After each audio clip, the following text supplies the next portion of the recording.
we do have a national championship game coming up in less than a week. Ryan Day and Marcus Freeman, they faced the past 2 seasons. Now they are facing again in the national championship. Ohio State fans thought they were done with Notre Dame fans. Notre Dame fans thought they were done with Ohio State fans for a little while.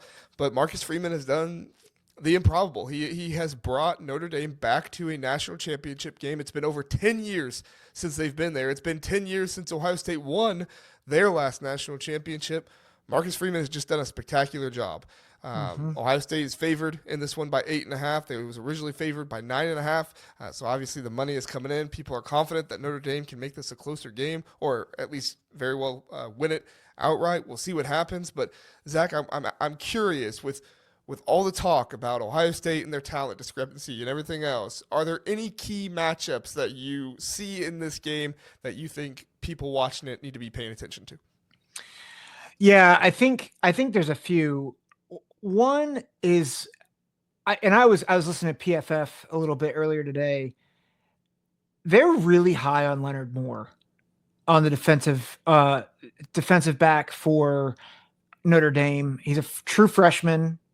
They were saying that if Jeremiah Smith is going to be the number one overall pick, or at least the number one wide receiver in the 2027 draft, that Leonard Moore might be the number one corner in that draft, the way he's playing. And the way they play man defense, Marcus Freeman hinted that they'll probably mix up coverage a little bit. But I think Leonard Moore on whoever he's guarding, that's a key matchup I'm really excited to watch, because I think as I first kind of thought about this matchup, I'm like, I think Ohio State wide receivers are going to overwhelm Notre Dame. That's actually not my view anymore. Like, I think these defensive backs will hold their own in man coverage. I think that, like, each team will win some. But with that being said, I think the beneficiary of that in particular is going to be Emeka Ibuka. If you look at the past 2 games that Ohio State has played against Notre Dame, they had Marvin Harrison in those games. Marvin Harrison was fairly quiet in both of those games. Emeka Ibuka was not. He's had at least 90 receiving yards in both of those games, had a touchdown his sophomore year, and had a big play to set up the game-winning touchdown a year ago. And so I think Christian Gray is also a really good corner. I think I'm just curious about those matchups, but I think Emeka Ibuka and probably Carnell Tate will be able to have some favorable matchups at times. I also expect Chip Kelly to move Jeremiah Smith around, but I do think that that's going to be maybe one of the most fun matchups is the defensive backs. Xavier Watts also is an All-American safety back there versus those wide receivers. I think that's a matchup. I think the other matchup that I think really favors Ohio State is, I think, as maligned as Ohio State's offensive line has been, I think this run defense for Notre Dame is, I won't say mediocre. I don't think it's great. Like, they allow over 133 yards. They gave up over 200 rush yards to Penn State without a pass game, by the way. Like, no receivers threatened them, no catches.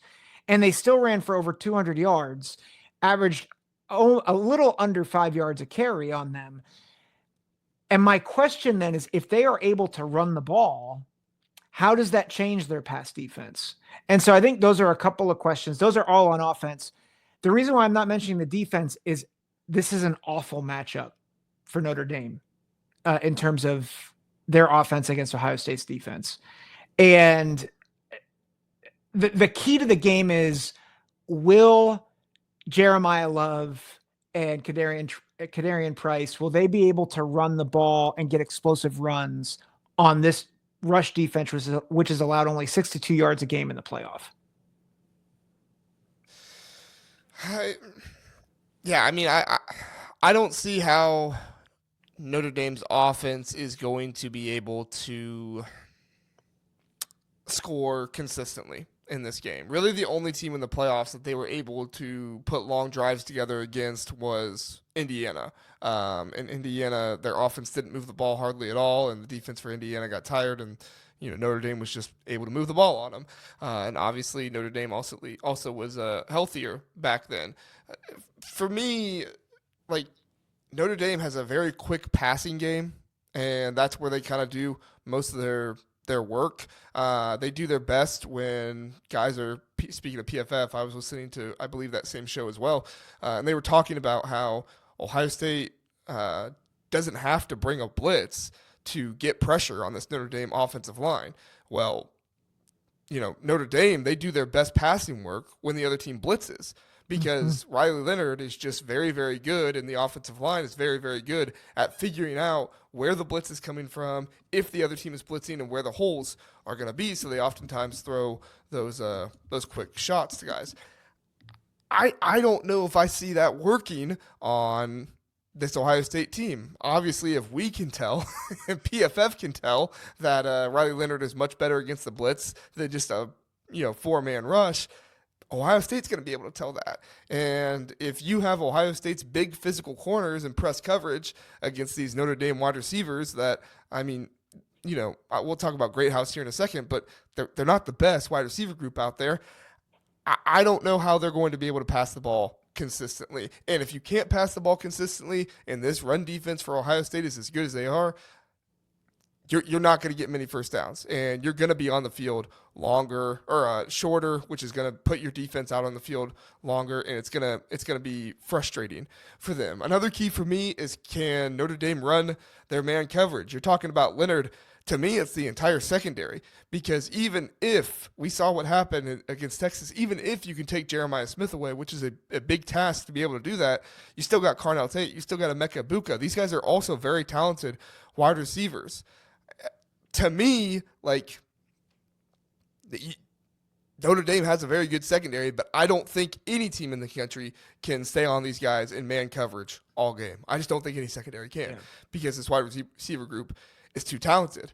And I don't think Notre Dame has faced a good wide receiver group this year. I mean, what team that they faced this year had a good wide receiver group? Indiana's probably the best one with Elijah Surratt and those guys.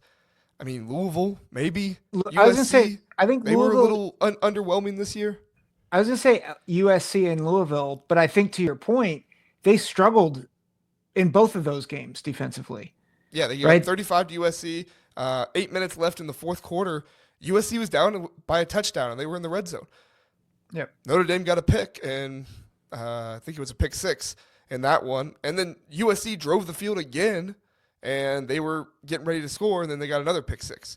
So USC had the opportunities in that game late to be able to, win the game, but obviously Jaden Maiava and Notre Dame did what their defense is so good at, which is getting takeaways, which I don't think can be understated in this one either, with how Will Howard has not always done a great job protecting the ball. He's good for at least one interception every game, it seems like. And then I have some other keys as well, and I'll go through these quicker. Notre Dame's defensive line, can they stop the run in this game? They're undersized. They've done an admirable job against Georgia and Penn State and Indiana. But like you said, one of the reasons why Penn State didn't get more yardage is because Andy Kotelnicki went away from it. He went to passing the ball more in a game where Drew Aller was struggling, which was unfortunate. I think they should have kept running the ball. And they really got incredible push on the defensive line in the first half. Now, Notre Dame made adjustments in the second half that helped, but I mean, that offensive line for Penn State was getting pushed 2 or 3 yards down the field before the running back was even hitting the line of scrimmage. So, And then the last one is Riley Leonard using his legs. Ohio State has knocked out, by my count, if you count Arch Manning, which I don't know if you do or not, felt like there was obvious times in that game when he could have came back in, but Arch Manning, he got hit by Lathan Ransom, and he got up slow, and he didn't come in the rest of the game. Yeah. Did he just get up slow and he was fine? Felt like you could have used him on the goal line down there when you were doing stuff and late in that game, and they never put him in. So was he out? They knocked out several quarterbacks in the out-of-conference, or a couple quarterbacks in the out-of-conference. They knocked out other ones as well. Like, Ohio State has knocked out 4 or 5 quarterbacks this season. If Riley Leonard's not careful, he's going to find himself on the sideline again. Not intentionally. Ohio State is not out there headhunting, and I'm not vying for anybody to be headhunting, but it's just the nature of it all, where if you run your quarterback, you run that risk, and Ohio State's a team that's not afraid to hit the quarterback hard. Yep. This game is so hard to it's hard because I think Notre Dame has a lot of good players. But it's similar to what I was just saying about Penn State, where it's like they have a really good team and they deserve all their flowers. And I think the pathway for a Notre Dame victory is they turn you over, they do well on special teams, and they play fundamentally sound. Like that's their pathway to victory. And in a sense, they hope that you beat yourselves. And that's what they've done the past couple weeks, right? Like Georgia kind of self-imploded and made some dumb mistakes, and they capitalized on it, right? In the middle eight, they went from, I was just listening to Pate a little bit before we came on here, but they went from 3 to 3 to 20 to 3 from because of the middle eight. And that's because of a turnover and special teams. So 17-point swing, right? And that's huge. And like with Penn State, they turned a Drew Aller interception into a game-winning field goal. So they let you beat yourselves. And like Ohio State, this last game, 9 penalties, 75 yards. So like the path, like there's a pathway for Notre Dame to win this game. And I think everybody saw Ohio State's sputtering this past week. And I think that's why, honestly, I think that's why people are betting the line down, is because, yeah, like Notre Dame's really good. And yeah, they beat Georgia. And yeah, they have a really tough team. I think here's the reality. If Ohio State plays their B- game and Notre Dame plays their A game, Notre Dame loses by at least 2 scores. That doesn't mean that Notre Dame can't win. And I'm not saying Notre Dame's a bad team. I'm just saying you have to bank on a bad game by Ohio State, which is not sustainable, right? Yeah. We'll do past the victory in just a second. Let's do our other question that you wanted to get to last episode. We'll hit that really fast, and then we'll do past the victory for Notre Dame, because I do think there are too many people counting Notre Dame out and saying there's no way they win this game, but I do think Notre Dame has passed the victory in this game, albeit not the best pass, but I think there are some pass. So your question that you wanted to get to last time, there's been a lot of talk about Notre Dame's injuries and the talents difference between Ohio State and Notre Dame. Are there any players on Notre Dame's team that would be good enough to replace an Ohio State starter? Now, this sounds like a very disrespectful question, but I promise you go through and try to do it yourself. There might be a linebacker. I believe his name is Kaiser for Jack Notre Kaiser. Dame. That could possibly start. You could talk about Xavier Watts as a possible starter. My only one that I would say for sure, obviously those other guys, like I said, you could make arguments for them, I believe, but the only one for me for sure I would say is Mitchell Evans, the tight end. His ability, what he does in the blocking game, what he does in the receiving game, his contested catch rate. He has the 3rd highest contested catch rate among tight ends in college football that have gotten at least 10 contested catch targets or more. And that's another way that Notre Dame can possibly beat Ohio State in this game. If Riley Leonard throws the ball up to him and Jaden Greathouse, who has the 2nd highest wide receiver contested catch rate in all of college football, that's another avenue there. So, but Mitchell Evans would be my pick. Do you have anybody else, or do you agree with Mitchell Evans? Yeah, I think Evans is I wouldn't say is decidedly better than Ohio State's tight ends, but I think he's been more productive. He's been more consistent. I think he's overall all around better than all of Ohio State's tight ends. Yeah. Ohio State plugs their tight ends in different spots and does different things. Like G. Scott's the receiver, Will Kazmarik's the blocker, Jelani Thurman's more of a blocker, kind of jumbo set guy. But if you look at overall player, I think Mitchell Evans is better than any of Ohio State's tight ends. I'd agree with that.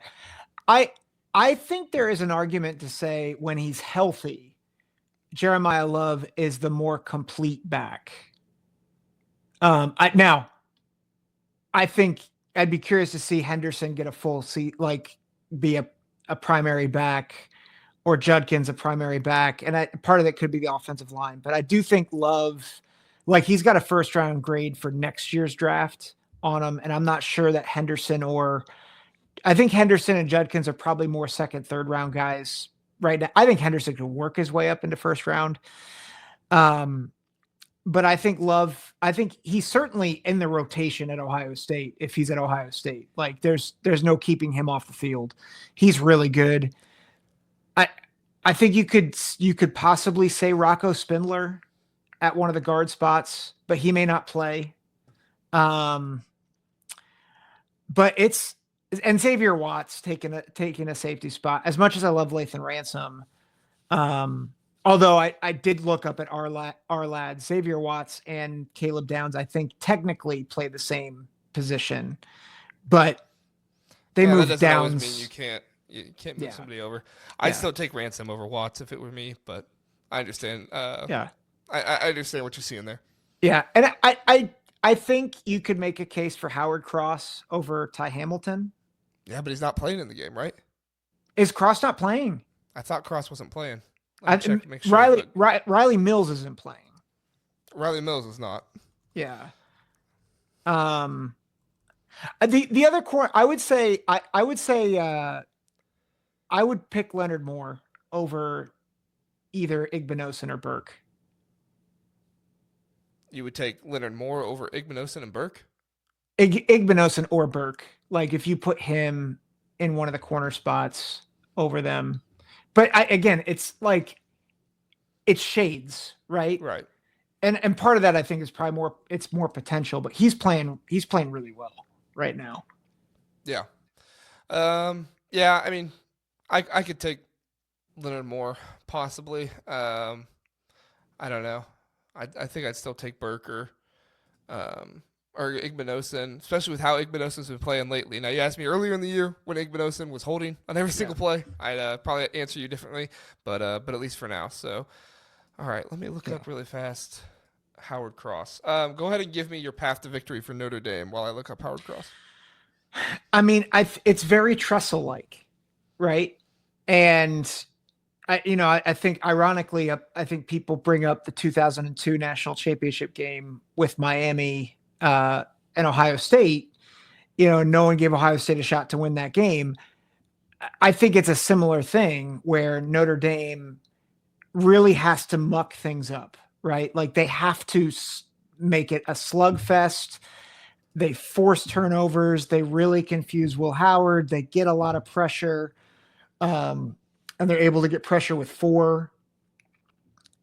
And I think Ohio State self-implodes a little bit, right? They have, Travion throws another punch, or there's a targeting penalty to Caleb Downs, like something like that. That's catastrophic. I think that, and I think that's on the table, right? Like you can get a targeting. The way targeting is officiated, you never know. And so yeah, I mean, Sark wanted a targeting just for the body blow that Sonny Styles put on the well, that was just dumb. My player's hurt. Throw a flag. No. But I think that's some of the pathway to win is that Ohio State, they force Ohio State to self-implode, which is not out of the realm of possibility because we've seen it. And that's why I'm nervous about this game. You asked me before we went on the air, are you nervous about this game? And I said, yes. And the reason is because I've seen Ryan Day do it. Now, That's not me saying that I think Ryan Day will do it in this game, but I think if you're sitting here and you're like, oh, Ohio State's definitely going to blow this team out, I think from an X's and O's perspective, possibly. But I also think the way that Notre Dame beats you is they're too darn smart to make mistakes. And that counts for something. Yeah, I think this game is either a 2-score or more win for Ohio State or a close win for Notre Dame. Obviously, the 2-score or more win for Ohio State is more likely. But if this gets down to a close game, I think Marcus Freeman has proved himself.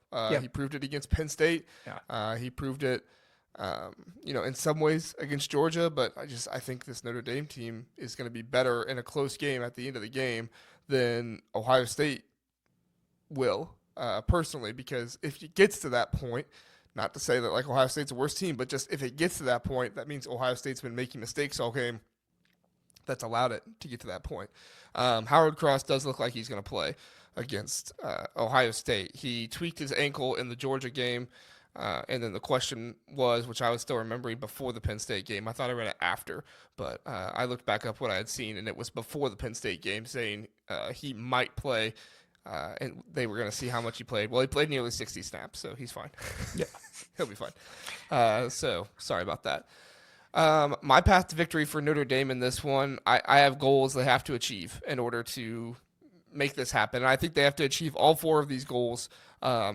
You can tell me how likely you think it is that they achieve all 4 of these goals, but I don't think they can just achieve 1 or 2 of these. I think they have to achieve all 4, and some of them are out of their control. Ohio State has to commit 5 or more penalties in this game. Both sides of the ball, it has to be 5 or more. They have to go over what their normal average is, and they have to essentially implode with penalties, possibly 6 or more. Notre Dame has to get at least 2 turnovers in this game, and they cannot turn the ball over. So they need to lead the turnover margin by at least 2. Preferably, you would have 2 or more and not turn the ball over. They need a special teams touchdown or some kind of big special teams play, like a blocked punt or a blocked field goal of some kind. If it's a blocked field goal, it would be preferred that you take it back and kind of give your offense a shorter field. But there needs to be some kind of special teams play like that. Kickoff return, punt return, blocked field goal. Ohio State almost let Texas have a punt return. A forced fumble was what saved it. But it's possible to do to Ohio State. It almost happened. And then finally, Ohio State, they have to score 17 or less points. Even with a pick 6 in this game, I don't see Notre Dame scoring more than 1 touchdown. Mm-hmm. Maybe a field goal with that, but I just think Ohio State's defense is too good, and Notre Dame's offense isn't good enough. If they're going to score, it's going to be maybe 1 drive that they go the entire field and score. But they're going to have to play the field position battle. They're going to have to take advantage of turnovers. They're going to have to take advantage of bad punts, which Ohio State has done. Ohio State has had a 20-yard punt, and that's essentially what Michigan did in their game. So I don't think the Michigan game plan is exactly what Notre Dame can do. I don't think they have that kind of defensive line to be able to do that to Ohio State. I think they need to run the field game battle. They need to be content with playing conservative and not turning the ball over. But then on defense, they need to be aggressive, try to get the turnovers, and when they try to get the turnovers, they can't have big plays that happen instead. They have to convert. So, yep. What is your? Oh, good. I was going to say I asked you how likely they work. So go ahead. I honestly, aside from the 17 points, I think 3 out of 4 of those are actually very feasible. I think they're all possible. Yeah. The only reason why I say I don't think 17, and it's just what you said, I don't love their defensive line without Riley Mills. And while Ohio State has struggled to run the ball, they have mostly struggled to run the ball against stout defensive lines, right? They struggled against Nebraska. But you know who they didn't struggle with? Penn State. They didn't struggle with Penn State. And Penn State has a pretty good defensive line. We just got done talking about them. And they ran the rock down their throats, especially at the end of the game. Like they proved they could play a physical brand of football. They couldn't run against Mason Graham and Kenneth Grant. And they couldn't run against a really, really stout Texas defensive line. That's not Notre Dame's greatest strength. And a really fresh defensive line, too, because of how much Texas would rotate those guys. Yeah. That was another thing of how it worked out so much for them. Yeah. And that's – so I think the way I think about this game, a lot of people are like, maybe it's 2002 Ohio State, Miami, but roles are reversed. I actually think it's going to be more like 2014 Ohio State, Oregon. Because I think Ohio State's going to self-inflict some wounds because I think Notre Dame's really good at it. And I think people will be like, what the heck is going on with Ohio State? And I think Henderson, Judkins, and Ibuka have big games. So here are my 4 predictions. Henderson goes over 1,000 yards in this game, like for the season. Judkins goes over 1,000 yards for the season. Egbuka sets the career mark in receiving yards. And Ohio State wins 28-10. I'm not far off from you. We typically are not too far off when we're doing these. I think that Ohio State and Notre Dame are close. I can see it being something like 10-3 at halftime. I think Ryan Day is too obsessed with the middle 8 to allow something like what happened against Georgia to happen, where turnover and then Notre Dame gets a quick score or anything like that. I think that Ohio State is going to put the emphasis on their special teams. I don't see a kick return touchdown or something like that happening, but you never know. It could happen. And I think Notre Dame's offense struggles, and I think they score late to make it 24-10, and I think Ohio State wins. Yep. So Yeah. I think like the Texas game, I think it'll be relatively close for a good amount of time, and then eventually Ohio State will kind of pull away. Middle of the third quarter will be like 17-3. There will be an opportunity for kind of Notre Dame to turn it around and see if they can make it happen. But Ohio State will stop it, and then they'll go down the field and score again. Yeah. I'll say one more thing. It'll be like if Notre Dame can stay within a score, that's the danger zone for Ohio State. But if Ohio State gets up 14, I would almost guarantee it's over. Penn State actually could. Notre Dame cannot come back from 14-0. Yeah. Even if Ohio State doesn't score the rest of the game, I'm fairly confident that unless there are some big pick sixes and a kick return touchdown or something like that, I don't think Notre Dame could come back from 14-0. Yeah.